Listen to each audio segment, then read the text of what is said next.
Anong ganap sa mundo ng showbiz?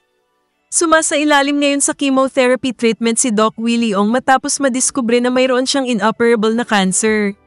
Sa kanyang YouTube channel, inilahad ni Doc Willie ang kanyang pinagdaraanan mula sa matinding sakit sa likod na nagsimula noong April 2023. Ang mga sintomas tulad ng pagkahapo, hirap sa paghinga, at paglunok ay inakala niyang dulot lamang ng pagtanda.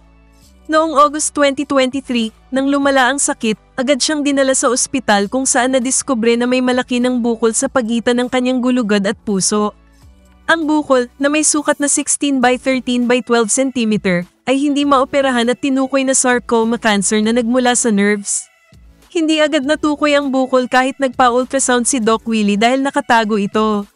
Ang malubhang sakit ay nagdulot sa kanya ng sleepless nights at extreme discomfort na inilarawan niyang worst pain of my life. Sa kabila ng kanyang sakit, binibigyang diin ni Doc Willie na isa itong malaking blessing para sa kanya dahil lumapit ang kanyang pamilya sa kanya. Ayon sa kanya, sa kabila ng negatibong aspeto ng kanyang kondisyon, naging mas malapit ang kanyang relasyon sa kanyang mga anak na dati ay may barrier sa pagitan nila. Naniniwala si Doc Willie na ang stress ay nagkaroon ng malaking papel sa kanyang karamdaman, kaya't pinapayuhan niya ang kanyang mga followers na iwasan ang labis na stress. Bumuhos ang suporta mula sa kanyang mga taga-subaybay na nagbigay ng dasal at pag-asa na malalampasan ni Doc Willie ang kanyang health crisis.